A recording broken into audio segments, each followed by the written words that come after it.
Sveiki, sveiki. Mano vardas yra Donatas ir aš vykdau projektą su dirbtiniu intelektu, kurio esmė yra, kad aš duodu 50 eurų, skiriu tam reikalui 50 eurų per mėnesį, o dirbtinis intelektas atrenka aukšto rizikingumo akcijas, kurios turi galimybę, turi potencialą pagal jų atranką sprogti, tai ne kažkokiais procentais, bet duoti 2, 5, galbūt ne 10x grąžą. Toks yra aprašytas jo promptas.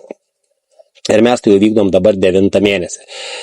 Projektas prasidėjo prieš 8 mėnesius ir po 8 mėnesių rezultatai yra tokie, kad investuota į šį visą projektą yra 400 eurų, dabar jo vertė yra 459 eurai. Tai yra maždaug 14-15% ROI. Na, tai ne raketos, bet nėra blogai. 14-15% gauti per 8 mėnesius nėra labai blogas rezultatas. Taigi šiandien yra akcijų tokių, kurios parodė tikrai gerą rezultatą. Žinoma, yra kurios ir ten visai suvažiavo į minusą. Ir šiandien aš jam pateikiau, kaip visada, aš jam pateikiau mūsų sąrašą, mūsų suvestus duomenis, kada, už kiek buvo pirkta ir žinoma, kiek tam skirta lėšų. Jeigu mes kažkokias operacijas, tai jų yra buvę, jau ne pirmą kartą šiandien pardavinėsim, bet šiandien jo strategija yra tokia, kurią mes dabar toj pat ir įvykdys. Tai yra, kad mes turim vieną akciją, kurios šiuo metu, aš pasižiūrėsiu telefonu, kad matyčiau, šiuo metu prieaugis yra, šiuo metu prieaugį mes turim 204%, ne 207% turim prieaugį šiuo metu. Taigi, dirbtinis intelektas pasiūlė šitos akcijos parduoti 40%. Tai yra, iš mūsų turimo kiekio mes parduosim 0,37 tos akcijos. Gerai, nuo to ir pradėkim. Atsidarom savo trading 212 platformą ir įsivedam APLD. Šitos akcijos mes parduodam, taip kaip sakė dirbtinis intelektas. Taigi, kiek mes jos parduodam, pasitikslinkim 0,37 vieneto. Taigi, mes parduodam ne vertę, o parduodam akcijų skaičių ir parduodam ir rašysim rankomis 0,37. Taip, patikrinam, nes praeitą mėnesį padariau klaidą per skubėjimą. Taigi, parduodam 0,37, mes gausim $14, tai kažkiek pasivers į eurus, mes paskui viską vėl investuosim eurais, nes tradingas viską iš karto paverčia eurus, gal tai šiek tiek ne visai man patinka, bet tokia jau yra platforma. Taigi, pavedimo peržiūra, siūsti pavedimo parduoti, žiūrėsim, kas bus.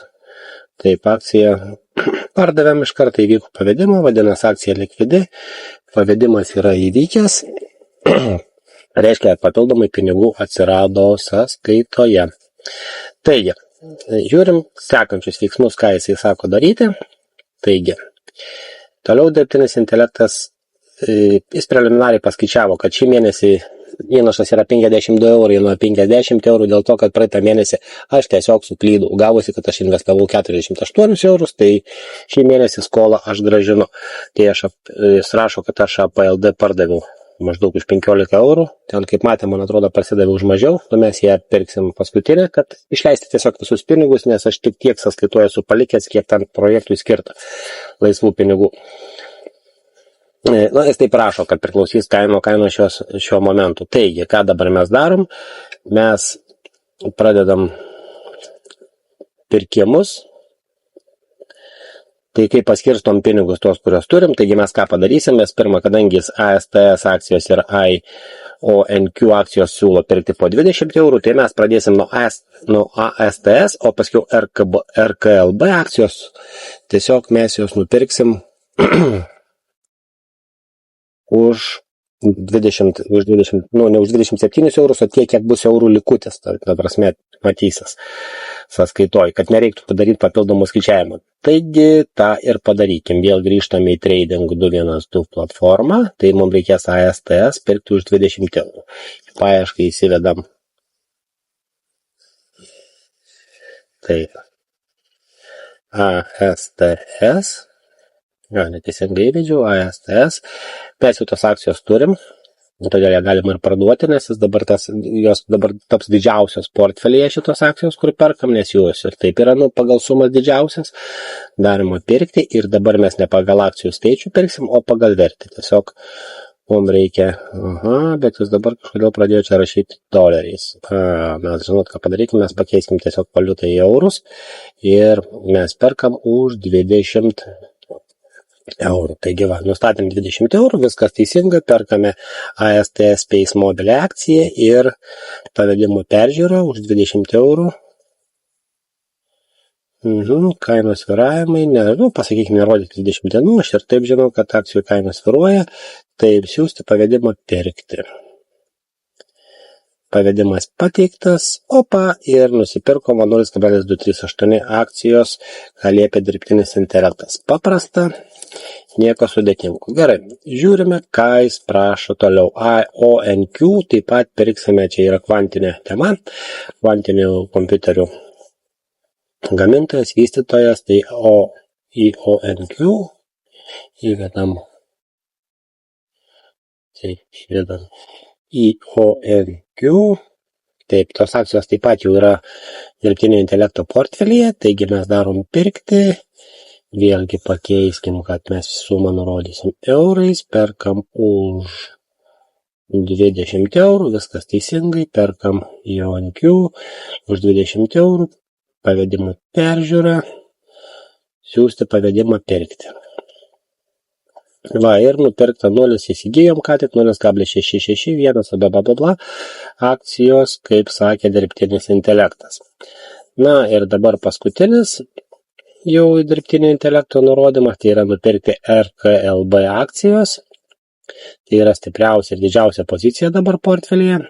Ir dirbtinis intelektas siūlo dar didinti jo svorį. Taigi perkam RKLB. Kažką taip įvedžiau, pasitikslinkim. Taip, RKLB. Tai bus RKLB, tos akcijos tikeris, RKLB. Ir mes darom pirkti, kadangi, kaip sakiau, vėl pakeiskim į eurus, kadangi...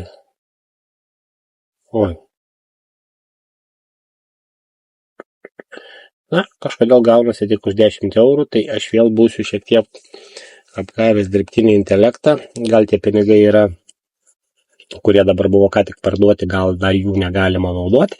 Aš vėliau tai išsiaiškinsiu, bet nesvarbu, mes iš esmės dabar 10 eurų investuojam ir viskas yra gerai.